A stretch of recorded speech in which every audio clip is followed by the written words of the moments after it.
오늘 저희가 어버이 주일로 지키고 있습니다. 저희 나라에서는 처음엔 어머니 날이었어요. 어머니 날 하다가 아버지들이 자꾸 삐쳐서 왜 아버지 날은 없느냐, 어머니 날만 있느냐. 그래서 어머니들이 변명을 하기 시작했죠. 365일 중에서 하루는 어머니 날이고 나머지는 다 남편의 날입니다. 그래도 이제 인정을 못하는 거예요. 그래서 어버이 주일로 그렇게 바꿔서 저희가 1972년부터 어버이 주일로 우리나라에서는 지키고 있습니다. 어버이날의 유래를 보면 1908년 미국 그 버지니아주 웨스터 마을에 안나 그 자이비스라고 하는 그 소녀가 어머니하고 단란하게 살아가고 있었습니다. 근데 어머니께서 갑자기 그 사랑하는 어머니가 돌아가셨어요. 그래서 이 안나가 그 장례를 잘 치르고 나서 그 어머니 무덤 주위에 어머니께서 평소 그 사랑하셨던 그 카네이션 꽃을 심어 놓습니다. 그리고는 항상 어머니 생전에 잘 해드리지 못한 것에 대한 후회함을 가지고 살고 있었어요. 이 소녀가 어느 모임에 참석하면서 흰 카네이션을 가슴에 달고 나가게 됩니다. 보는 사람들이 그 이유를 물었습니다. 그때 안나는 나는 어머님이 그리워서 어머님 산소에 있는 카네이션과 똑같은 꽃을 달고 나왔습니다 라고 대답을 합니다. 안나는 그 후 어머니를 잘 모시자라고 하는 운동을 벌이기를 시작을 했고, 그래서 처음 시애틀에서 어머니 날 행사가 이어지게 됩니다. 그래서 이 날에는 어머니가 살아계신 분들은 붉은 카네이션을 가슴에 달아드립니다. 그리고 어머니가 돌아가신 분은 가슴에 흰 카네이션을 달게 되었습니다. 그 후에 미국에서 1913년에 매월 5월 둘째 주 일요일 그 주일을 어머니 날로 정하였습니다. 이것이 전 세계적으로 퍼져나갔고, 우리나라에는 1956년에 5월 8일을 어머니 날로 정하였다가 아까 말씀드린 것처럼 1972년에 어버이날로 5월 8일을 정해서 지키고 있습니다. 그 카네이션에 담긴 그 꽃말을 보면요, 전체적으로 꽃말이 열렬한 사랑인데 빨간색 어버이날 우리가 다는 것, 이것은 부모님의 건강을 비는 사랑입니다. 부모님 건강하십시오 라고 하는 것이고요. 분홍색의 카네이션이 있습니다. 이것은 당신을 열애합니다, 당신을 정말 사랑합니다 라고 하는 의미가 있습니다. 노란색은 당신을 경멸합니다 라고 하는 의미예요. 그래서 노란색을 달고 부모님 앞에 나가면 부모님을 싫어한다라고 하는 의미입니다. 자, 흰색은요, 나의 애정이 살아있습니다 라고 하는 의미와 죽은 어버이를 슬퍼합니다, 그런 의미가 있고요. 혼합된 그 색이 있습니다. 혼합된 색이 된 그 카네이션인데 그것은 사랑의 거절이라고 하는 뜻, 사랑을 거절한다라고 하는 그런 의미가 있습니다. 사실 우리가 카네이션은 오늘 누구나 다 다는 거예요. 부모님이 계신 분도 달아야 되고 부모님이 계시지 않은 분도 달아야 되는 거예요. 그래서 부모님이 계신 분은 빨간색을 달아서 부모님의 건강을 빌거나, 아니면 분홍색을 달아서 정말 부모님을 정말 사랑합니다 이런 의미고요. 부모님이 돌아가신 분들은 흰색을 달아서 나의 사랑하는 그 부모님, 아직도 내가 주님을 그 부모님을 사랑하는 그 마음이 아직 남아 있습니다 그러면서 돌아가신 그 부모님들을 슬퍼하는 그런 의미가 담겨져 있는 그 흰색을 달게 되죠. 그러나 뭐 한국에서는 또 대부분 이제 그 꽃 색깔을 별로 그렇게 하지 않고 그냥 분홍색이나 아니면 빨간색을 다는데, 결혼하신 분들을 중심으로 사실은 달았습니다. 그래서 결혼을 했는데 자녀가 없으면 이걸 달아야 되나 말아야 되나 뭐 하는 그런 의미도 있는데, 사실은 누구나 다 다는 거예요. 누구나 달고 부모님을 생각하고 그 부모님의 은혜를 되새기는 그런 날이 바로 어버이 주일이 됩니다. 우리가 성경 말씀 속에서도 참 위대한 어머니들이 많이 소개가 되고 있습니다. 모세의 어머니 요게벳이라든가 사무엘의 어머니 한나, 솔로몬의 어머니 밧세바, 세례 요한의 어머니 엘리사벳, 또 예수 그리스도의 어머니 마리아, 또 오늘 나오는 알모니와 무비보셋의 어머니 리스바가 있습니다. 사실 이 리스바라고 하는 이 그 어머니의 이름은 우리에게는 좀 생소하게 들릴 수가 있습니다. 이것이 오늘 사무엘하 21장에 나오는 그런 내용이고요. 거기 나오는 그 한 어머니의 이름이 리스바입니다. 다윗이 왕이 되어서 나라를 다스리는데 3년 동안 비가 오지 아니하고 3년 동안 기근이 생겼습니다. 그래서 막 그 사람들이 큰일 났어요. 먹을 것이 없어서. 그래서 이 다윗이 하나님 앞에 기도를 드립니다. 하나님, 이거 어찌 된 일입니까? 어찌게 돼서 이 땅에 비가 오지 아니하고 기근이 들어서 그것도 3년씩이나 이렇게 기근이 드는데 하나님 좀 무슨 뜻입니까? 왜 그렇습니까? 하고 기도를 했더니 하나님께서 그 이유를 말씀을 해주십니다. 그것은 사울이 기브온 사람을 학살했기 때문에 내가 기근의 재앙을 이 땅에 지금 내리고 있다라고 하는 거예요.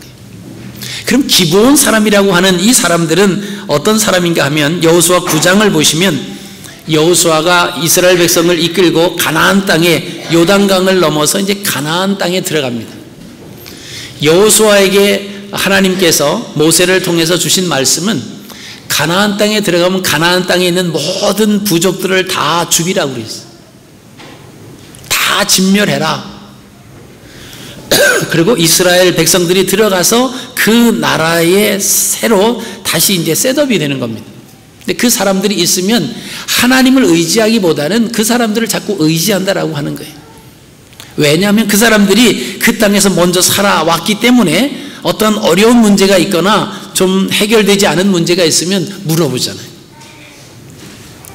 그래서 여러분들이 어디에 갔는데 그 모임에 처음 간다 그러면 잘 모르겠으면 먼저 그 모임에 있는 사람들에게 묻잖아요. 이스라엘 백성들도 그럴 것 같아서 하나님이 그 이전에 그 가나안 땅에 있던 모든 사람들, 그 부족들을 다 죽이라고 말씀을 하셨습니다. 이 사람들이 가나안 땅에 들어와서 하나님만을 바라보고 그들이 살아가고 그들이 생활을 해야 되는데, 예를 들어서 농사를 짓는데 비가 안 오는 거예요. 그리고 막 가물옵니다. 그러면 물어볼 거 아니에요. 그 남아있는 사람들이 전에도 너희가 여기서 살 때 이런 적이 있었느냐 물어볼 거잖아요. 그럼 그때도 비가 안 온 적이 있었다. 그러면 또 물어보죠. 그러면 그때 너희들이 어떻게 했느냐.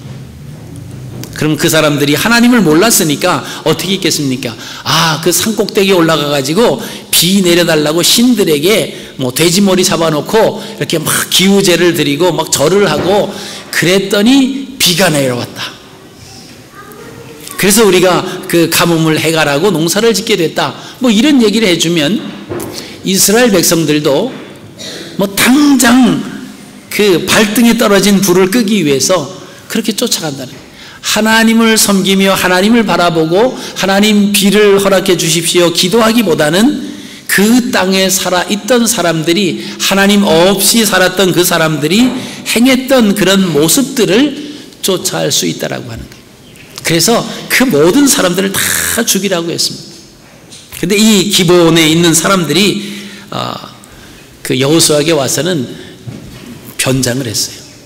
가짜로 우리는 멀리서부터 온 것처럼 가지고 온 모든 뭐 그런 짐들이 다 낡고 옷도 다 낡았습니다. 그리고 와서 여호수아에게 말해요. 우리는 멀리서부터 왔는데 우리를 좀 살려주십시오. 그럼 우리가 당신네들이 살아가는 그곳에서 물도 길어다 주고 그냥 허드렛 일도 해줄 테니까 목숨만 살려주십시오. 여호수아가 보니까 멀리서부터 온 사람이니까 가나안 땅에 거하는 사람은 아니었다 이렇게 생각을 합니다. 그리고 그들과 함께 조약을 맺어 약속을 합니다. 그럼 너희는 살려주겠다. 알고 보니까 이스라엘 그 가나안 땅에 있는 그 기브온에 살아갔던 그 사람들이었어요. 근데 이미 하나님의 이름으로 약속을 해놨기 때문에 그들을 그 약속은 계속 유지가 되게 되어 있었습니다. 근데 사울이 임금이 되면서, 이 왕이 되면서 이스라엘 백성을 너무나 사랑했어요. 이스라엘과 남유다 백성들을 사랑한 나머지 이 기브온 사람들을 죽였다라고 하는 거예요. 하나님과 약속한 그 약속을 어기면서 그 사람들을 경멸하고 그 사람들의 일부를 죽였기 때문에 하나님께서는 3년 동안 이스라엘 땅에 비를 내리지 않는, 그래서 기근이 임하게 됐다라고 하는 그 사실을 알게 됩니다. 그래서 다윗이 이방인 사람인 기브온 사람들을 찾아갑니다. 그래서 이야기하죠. 우리가 어떻게 하면 좋겠느냐? 뭐든지 해주겠다. 너희들 청을 다 들어주겠다. 뭐 돈을 달라고 하면 돈을 허락해 줄 거고, 다 얘기를 했습니다. 그랬더니 그 기브온 사람들이 이렇게 말합니다. 이 일은 돈으로 해결될 문제가 아닙니다. 그렇다고 우리가 보복하기 위해서 이스라엘 사람을 죽일 생각도 없습니다.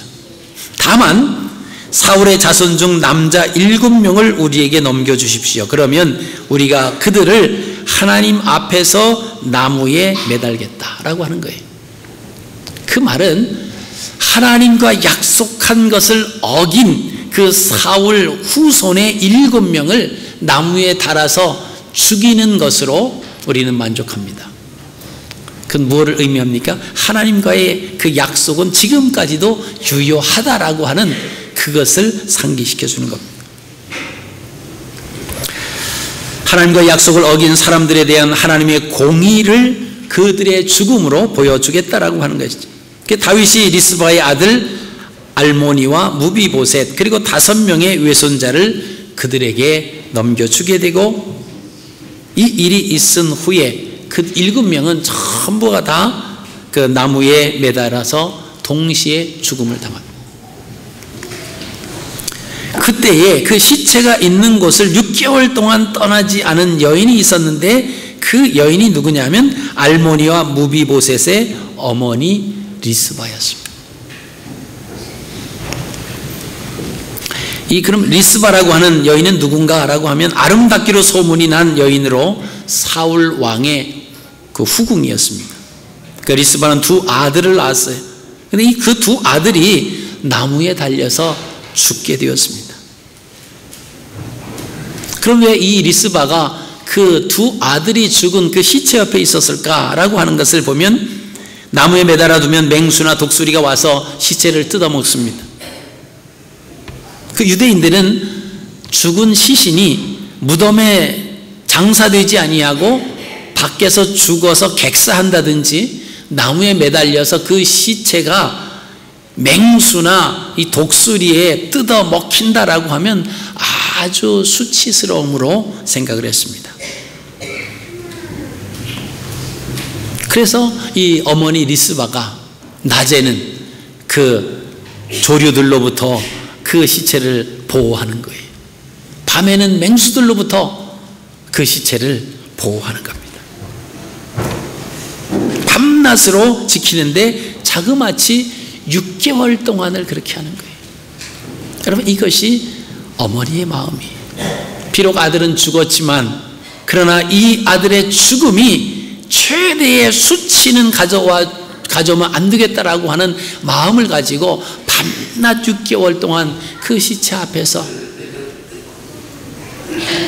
새들을 쫓고 맹수들을 쫓고 밤낮으로 6개월 동안 있었다라고 하는 거예요. 우리가 요사이 한국에서 세월호 침몰 그 참사로 인해서 참 온 국민이 마음 아파하고 있습니다. 인터넷에 올린 그 글을 보니까 45세 된 임모의 임시 성을 가진 그 아버지가 아들의 죽음을 듣고 그냥 그 입었던 그 작업복 차림으로 가서 하수구를 돌며 행여나 했던 그 아들을 찾던 그 모습, 그 옷을 지금까지도 그대로 입고 있으면서 그냥 이 옷이 그냥 내 몸의 일부가 된 것 같다. 생존자의 그 명단에서 졸지에 그냥 생존자 이름으로부터 벗어난 거예요. 실종자의 이름으로 올라가 버렸습니다. 그리고 싸늘한 시신으로 돌아왔습니다. 80이 넘은 노모가 계신데 아직도 이 어머니 할머니에게는 이 손자가 죽었다라고 하는 말씀을 드릴 수 없다라고 하는 심정을 터놓았더라고요. 만약에 말씀을 드리면 충격으로 인해서 돌아가실 수도 있기 때문이다. 오히려 자기 심정 같으면 어머니가 빨리 먼저, 아들보다 먼저, 그 손자보다 먼저 돌아가셨으면 좋았을 것이라고 하는 그런 마음이 있다라고 하는 거예요.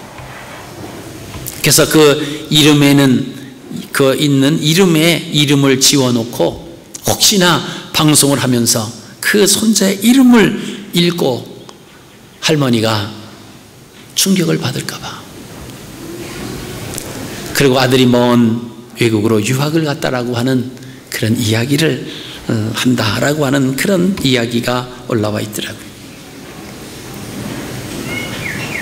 자녀가 죽었지만 그러나 최대의 수치심은 가려주고 싶은 마음이 바로 어머니의 마음이었다라고 하는 거죠. 그 리스바는 그렇게 6개월 동안을 그렇게 했습니다. 그때 마침 비가 내렸어요.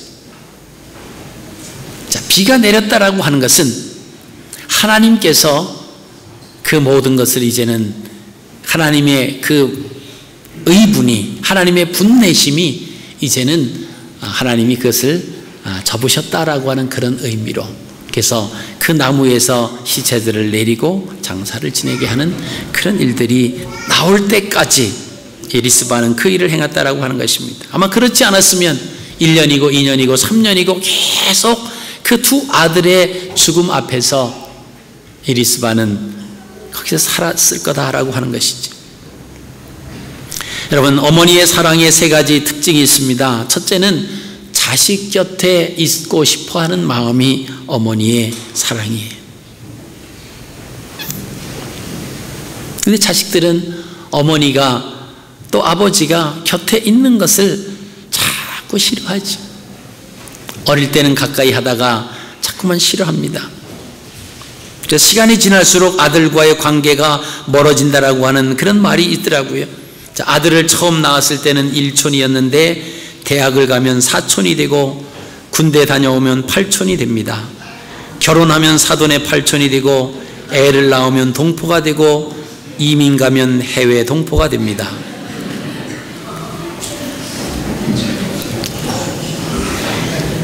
가까이 하고 싶은 게 부모의 마음이에요.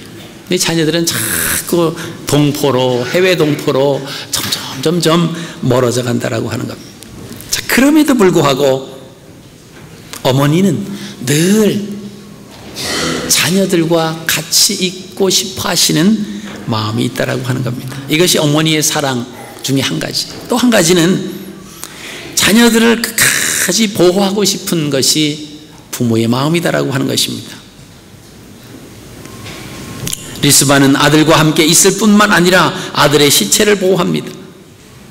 밤낮 새들과 짐승들이 접근하지 못하도록 쫓아버리는 거지. 자기 목숨을 내놓고 시체를 보호하는 그 리스바의 그 어머니의 마음은 오늘날 우리의 어머니의 마음과 똑같다라고 하는 것이지. 여러분, 6.25 사변 때 일어났던 실제적인 일이라고 합니다. 어느 산모가 이제 막 진통이 오는 거예요. 뭐 집도 찾을 수 없고, 그래서 다리 밑에서 바람막이를 찾아놓고 거기서 혼자서 아이를 출산을 합니다. 그리고 그 아이를 자기가 입고 있던 옷으로 그 아이를 잘 싸줬습니다. 그리고 어머니는 얼어 죽었어요. 거기를 지나가던 미군 병사가 차에 기름이 떨어져서 그 세워놓고 무전을 치기 위해서 이렇게 내려와 있는데 어디선가 이상한 아이의 울음소리가 자꾸 들리는 겁니다. 그래서 그 울음소리 나는 곳으로 찾아가 봤더니 다리 밑이었어요. 갔더니 어머니는 옷을 하나도 거치지 아니하고 알몸으로 얼어 죽고, 어머니가 입고 있던 그 옷으로 어린아이를 다 싸줬고, 그 아이는 살아서 울고 있었던 거예요. 그래서 이 미군 병사가 그 아이를 데려갑니다. 그리고 전쟁이 끝나고 미국으로 데려가요. 그래서 그 아이가 자라는데 이 아이가 자라면서 자기의 뿌리를 찾고 싶은 거예요. 뭐 아무리 미국 사람 밑에서 살아도 모양이 바뀌지는 않잖아요. 나온 게 한국 사람인데. 그래서 물어서 나중에 그 이야기를 해줬습니다. 그리고 그 병사가 그 어머니를 어느 산에다가 장사를 해서 묻은 것까지 알려줬어요. 이 아들이 그 어머니를 찾아서 한국으로 왔습니다. 그리고 그 묘소에 가서 자기 옷을 다 벗어서 그 묘지에 올려놓고 어머니 얼마나 추우셨습니까? 그러면서 거기서 엉엉 울고 있었다고 하는 그런 실제적인 일들이 벌어집니다. 자식을 살리기 위하라면 부모라고 하는 것은 목숨까지도 내놓는 거예요. 나는 비록 얼어 죽을지언정 자식은 살려야 되겠다라고 하는 그 마음이 우리 어머니의 사랑, 아버지의 사랑이 아니겠습니까? 또 어머니의 사랑 세 번째는 명예를 회복시켜주는 겁니다. 오늘 이 리스바의 두 아들은 죽었습니다. 죽은 것이 끝이 아니에요. 비록 죽었지만 나무 위에 달려서 그 시체가 맹수들에게 또는 그 독수리에게 찍혀먹고 갈기갈기 찍히는 그 당시에 사람들이 갖고 있었던 참 수치스러운 죽음, 그 죽음을 맞지 않게 하기 위해서 어머니가 그 명예를 지켜주는 거죠. 여러분, 이 사실을 다윗이 듣게 됩니다. 그리고는 그 시신을 내려다가 그 뼈를 가지고 달 그 7명을 모두 합장해서 영예로운 그 장례식을 거행을 합니다. 이것이 부모가 자녀들을 향한 그 마음이죠. 유대인들은 이런 이야기를 합니다. 신이 모든 곳에 있을 수 없기에 어머니를 만들었다라고 하는 이야기가 있답니다. 그래서 어머니의 사랑은 주님의 사랑을 많이 닮았다, 이런 얘기를 했대요.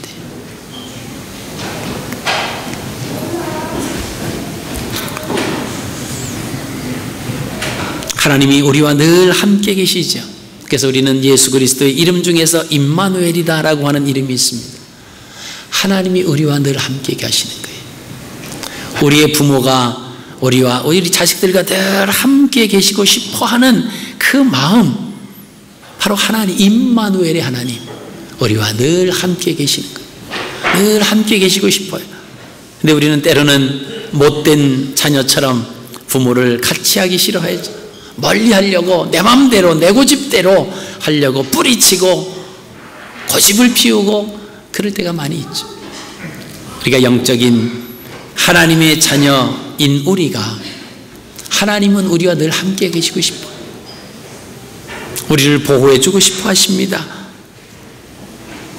그리고 우리에게 명예를 회복시켜 주시기를 원하시는 거예요. 죄의 자녀가 아닌 하나님의 자녀로 거듭나서 하나님 말씀 가운데 승리하는 삶을 남보란 듯이 살기를 원하시는 것이 하나님의 심정이다라고 하는 것이죠.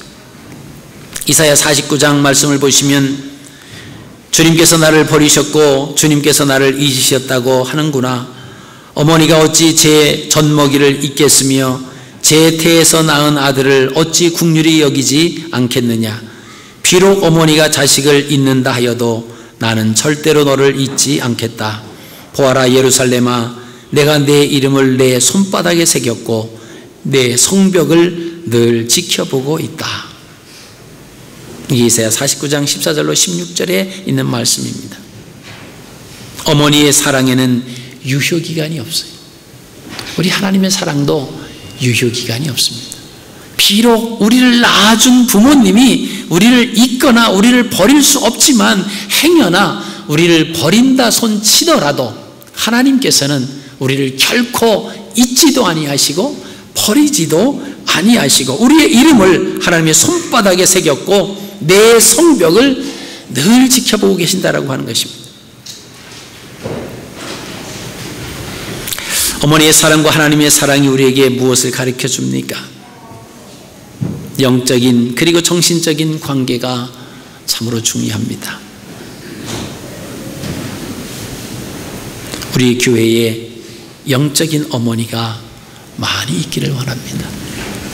우리 자라나는 어린 유치부 어린 아이로부터 우리 학생부 청년들, 우리 영적인 자녀들이에요. 근데 이 자녀들은 우리가 아시는 것처럼 부모와 함께 있기를 거절해요. 할 수만 있으면 멀리 떨어져 나가려고 하고, 할 수만 있으면 자기 생각대로 하려고 하고, 할 수만 있으면 자기 생각이 다 옳다고 생각을 하는 이 우리의 자녀들입니다. 그 자녀들을 우리는 품어야 돼요. 자녀가 부모를 거역하고 부모를 불신한다고 그 자녀를 내버리는 부모는 없습니다. 우리가 영적으로 우리 교회에 이런 많은 자녀들을 우리가 품으셔야 돼요. 때로는 그들이 잘못된 생각을 가지고 있고 잘못된 행동을 하고 그럴 수 있습니다만은 그래도 품어요. 쳐버리지 아니하고 그대로 품고 그들을 위해서 기도해 줄 수 있고, 여러분 그 모습이 우리의 자녀들이 나중에 시간이 지나서 어른이 되었을 때, 우리 교회에 그때 나를 참 망나니처럼 정말 개구장이처럼 그렇게 내가 생각해도 너무 했는데 그때 아무개 집사님이 나를 그렇게 인정하고 사랑해 주셨다. 아무개 권사님을 생각하면 잊을 수가 없다고.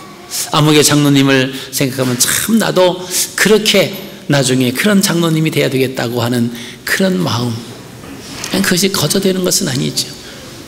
우리의 속이 타들어가도 그냥 품는 거예요. 언젠가 하나님을 인격적으로 만나면 바뀌어질 수 있으니까.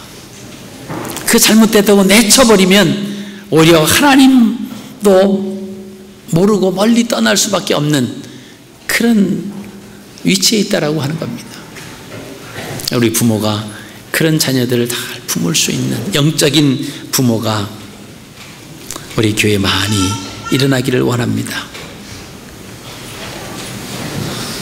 그래서 우리가 서로 돌보는 그런 마음이 필요해요. 어머니의 마음. 꼭 나이가 많이 들어야만 어머니로서의 품는 것, 그것은 아닙니다. 영적인 어머니, 그렇죠? 젊은 청년들이 어머니의 마음이 돼서 학생들을 품을 수 있어요. 그게 부모의 심정입니다. 어머니의 마음이에요. 학생부가 유치부나 주일 학생들을 품을 수 있는 마음, 그게 어머니의 마음이에요. 힘 있다고 가지고 있는 거 뺏고 막 그러지 않고 정말 같이 놀아주고 같이 잘못된 것을 이렇게 고쳐줄 수 있는 그런 마음이 바로 어머니의 마음입니다. 여러분, 오늘 우리가 어버이 주일을 맞았습니다. 그래서 서로 사랑하고 존경하는 이 아름다운 공동체의 모습, 이게 가족이지요. 그렇죠? 가족 안에서 싸움을 할 수 있어도 그러나 그 싸움 때문에 갈라지지는 않아요. 그러나 세상의 모임은 싸우고 나면 갈라져요. 다시는 안 봅니다. 이건 세상의 모임이에요. 우리 갈릴리 공동체가 한 가족이 되시기를 원합니다. 때로는 의견이 다를 수도 있겠죠. 그럼 서로 소리가 높아질 수도 있습니다. 그리 할지라도 가족은 다시 하나가 되는 거예요. 그냥 안 보고 없는 걸로 하고 못 만난 사람처럼 하고, 그건 가족이 아니죠. 우리 갈릴리 공동체는 의견이 다를 수도 있고 뜻이 다를 수도 있고 생각이 다를 수도 있습니다. 그러나 그런 것을 같이 그리스도의 사랑으로 만들어가는 거죠. 하나로 만들어가는. 그래서 누구를 만나보고 누구를 생각만 해도 예수 그리스도의 사랑이 철철 넘쳐나는, 그래서 정말 하나님의 사랑이 너무나 막 느껴져서 교회 가는 것이 그리워지고 기대가 되고, 그런 모습, 그런 아름다운 공동체가 바로 주님이 원하시는 이 교회 공동체라고 저는 생각합니다. 여러분, 이런 우리 공동체를 만드시기를 바랍니다. 우리 이혜인 그 수녀가 쓴 시의 일부분이 있습니다. 어머니께 드리는 노래라고 하는 그 시를 제가 몇 소절 읽어드리고 오늘 말씀을 맺겠습니다. 어머니께 드리는 노래. 삶이 고단하고 괴로울 때 눈물 속에서 불러보는 가장 따뜻한 이름 어머니. 집은 있어도 사랑이 없어 울고 있는 이 시대에 방황하는 자식들에게 영원한 그리움으로 다시 오십시오 어머니.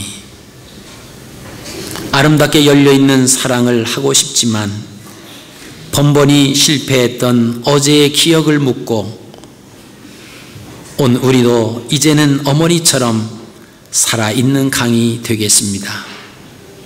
목마른 누군가에게 꼭 필요한 푸른 어머니가 되겠습니다. 기도하겠습니다. 좋으신